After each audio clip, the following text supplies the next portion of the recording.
शुरुआत करते हैं एक बड़ी खबर से। पीएम मोदी ने आज राज्यसभा में राष्ट्रपति के अभिभाषण पर जवाब दिया। पीएम ने अपने भाषण में कई बड़ी बातें कही हैं। सभी बड़ी बातों को इस रिपोर्ट में देखिए। ये हाल हो गए हैं कांग्रेस के, देश की सबसे पुरानी पार्टी, आजादी के आंदोलन से जुड़ी पार्टी, इतनी दुर्दशा। ये औरों की लकीर छोटी करने में अपनी शक्ति खपा रहे हैं ना। अगर वो खुद की लकीर लंबी करते तो उनकी ये दशा नहीं होती। और मैं बिना मांगे एडवाइस दे रहा हूं, आप अपनी लकीर लंबी करने में मेहनत कीजिए, सोचिए, तो कभी न कभी देश आपको भी ये 10 मीटर दूर यहां आने का अवसर देगी। राज्यसभा में गुरुवार को जब पीएम मोदी ने राष्ट्रपति के अभिभाषण पर धन्यवाद प्रस्ताव पर जवाब दिया तो कुछ इस चुटीले अंदाज में विपक्ष के रवैये पर तंज कसते हुए अपने भाषण की शुरुआत की। आपको तो याद ही होगा, राहुल गांधी ने राष्ट्रपति के भाषण को बोरिंग बताया था।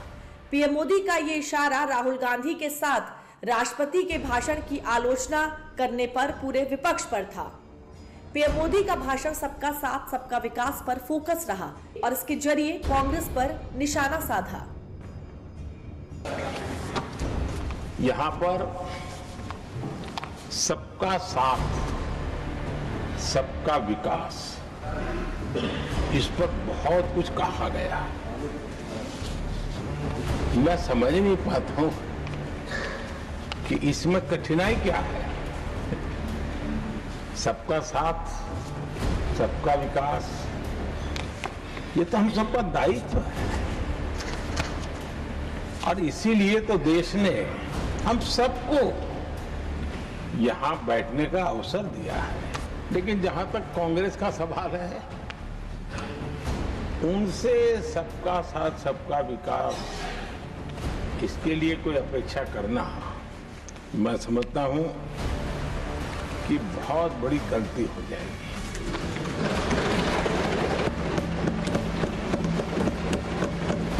जो उनकी सोच के बाहर है, उनकी समझ के भी बाहर है और उनके रोड मैप में भी ये सूट नहीं करता है, क्योंकि वो इतना बड़ा दल एक परिवार को समर्पित हो गया है। उसके लिए सबका साथ सबका विकास संभव ही नहीं। कांग्रेस ने राजनीति का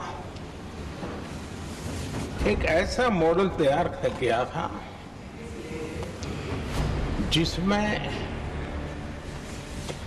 झूठ, फरेब, भ्रष्टाचार, परिवारवाद, तुष्टीकरण, सबका गालमेल था। जहां सबका गालमेल हो वहां सबका साथ हो ही नहीं सकता। पीएम मोदी ने राज्यसभा में करीब 92 मिनट का भाषण दिया। इस दौरान पीएम मोदी ने उस दौर का जिक्र किया जब देश में कांग्रेस की सरकार होती थी और तब और अब में विकास के मॉडल में क्या अपग्रेड हुआ, इसका लेखा जोखा भी सदन में रखा। एक लंबे अरसे तक, 5-6 दशक तक देश के सामने अल्टरनेट मॉडल क्या हो, तराजू पर तोलने का कोई अवसर ही नहीं मिला था। लंबे अरसे के बाद 2014 के बाद देश को एक अल्टरनेट मॉडल क्या हो सकता है, अल्टरनेट कार्यशैली क्या हो सकती है, प्रायोरिटीज क्या हो सकती है, इसका एक नया मॉडल देखने को मिला है। और ये नया मॉडल तुष्टीकरण नहीं, संतुष्टीकरण पर भरोसा। पहले के मॉडल में, खास करके कांग्रेस के कालखंड में, तुष्टीकरण, हर चीज में तुष्टीकरण, यही उनका एक प्रकार से औषधि बन गई थी उनकी राजनीति को करने की। और उन्होंने स्वार्थ नीति, राजनीति, देश नीति, सबका एक घोटाला करके रखा हुआ था। तरीका ये होता था कि छोटे तबके को कुछ दे देना और बाकियों को तरसा कर रखना, और जब चुनाव आए तब कहना देखो उनका मिला है, शायद आपको भी मिल जाए। लोगों के आंखों पर पट्टी बांध करके अपनी राजनीतिक सियासत को चलाए रखना, ताकि चुनाव के समय वोट की खेती हो सके। यही कार्य चलता रहा। आदरणीय सभापति जी, हमारी कोशिश रही है कि भारत के पास जो भी संसाधन है, भारत के पास जो समय है, उस समय का भी बर्बादी से बचा करके पल पल का उपयोग देश की प्रगति के लिए, जन सामान्य के कल्याण के लिए, उसी पर वो खर्च हो। मॉडल का जिक्र कर पीएम मोदी का इशारा विकास के कामों पर था, नई नीतियों पर था और उन इरादों पर था जो देश को मजबूत कर रहे हैं। पीएम मोदी ने इसके साथ ही आरक्षण का मुद्दा भी उठाया, जो पिछले ही साल 2024 के हुए लोकसभा चुनाव में खूब गूंजा था। पहली बार हमारी सरकार ने एक ऐसा मॉडल दिया और सबका साथ सबका विकास के मंत्र की प्रेरणा से दिया कि हमने सामान्य वर्ग के गरीब को 10% आरक्षण दिया, बिना तनाव के, बिना किसी का छीन करके। और जब ये निर्णय किया तो एससी समुदाय ने भी उसको स्वागत किया, एसटी समुदाय ने भी स्वागत किया, ओबीसी समुदाय ने भी स्वागत किया। किसी को भी पेट में दर्द नहीं हुआ, क्योंकि इतना बड़ा निर्णय, लेकिन करने का तरीका था सबका साथ सबका विकास, और तब जाकर के बहुत ही स्वस्थ शांत तरीके से पूरे राष्ट्र ने इस बात को स्वीकार किया। दरअसल पीएम मोदी अपने भाषण में जितने भी अपनी सरकार में किए गए कामों को गिना रहे हैं, ये विपक्ष के उन सवालों का जवाब भी है जिस पर खूब सियासत की जाती है। बात सियासत की है तो एक मुद्दा और है जो सदन के शीतकालीन सत्र में भी खूब गूंजा था, मुद्दा बाबा साहेब अम्बेडकर के सम्मान का। पीएम मोदी ने इस पर भी कांग्रेस की क्लास लगाई। किसी भी हालत में बाबा साहब की हर बात के प्रति कांग्रेस चिढ़ जाती थी, और इसके सारे दस्तावेज मौजूद है।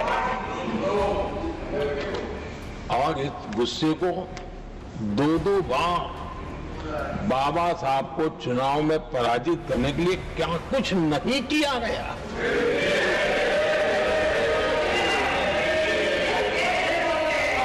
कभी भी बाबा साहब को भारत रत्न के योग्य नहीं समझा गया। इस देश के लोगों ने बाबा साहब की भावना का आदर किया, सर्व समाज ने आदर किया, और तब आज मजबूरन कांग्रेस को जय भीम बोलना पड़ रहा है, उनका मुंह सूख जाता है। और आदरणीय सभापति जी, ये कांग्रेस भी रंग बदलने में बड़ी माहिर लग रही है। इतनी तेजी से अपना नकाब बदल देते हैं, ये इसमें साफ नजर आ रहा है। पीएम मोदी अपने भाषण के बीच में कई बार मजाकिया अंदाज में भी कांग्रेस पर निशाना साध रहे थे। मजाक में ही ऐसा एक निशाना पीएम मोदी ने कांग्रेस पर साधा जो कांग्रेस को बड़ी चुभन दे रहा होगा। कि आज ये हाल हो गए हैं कांग्रेस में, देश की सबसे पुरानी पार्टी, आजादी के आंदोलन से जुड़ी पार्टी, इतनी दुर्दशा ये औरों की लकीर छोटी करने में अपनी शक्ति खपा रहे हैं ना, अगर वो खुद की लकीर लंबी करते तो उनकी ये दशा नहीं होती। और मैं बिना मांगे एडवाइस दे रहा हूं, आप अपनी लकीर लंबी करने में मेहनत कीजिए, सोचिए, तो कभी न कभी देश आपको भी ये 10 मीटर दूर यहाँ आने का अवसर देगी। पीएम मोदी ने करीब 1.5 घंटे के भाषण में कांग्रेस समेत पूरे विपक्ष की जमकर क्लास लगाई। पीएम ने अपने भाषण में बाबा साहेब अम्बेडकर, आरक्षण, यूसीसी, आदिवासी, दिव्यांग, ट्रांसजेंडर, नारी शक्ति और इमरजेंसी का भी जिक्र किया और विपक्ष को घेरने के लिए बीच बीच में कविताएं भी पढ़ी।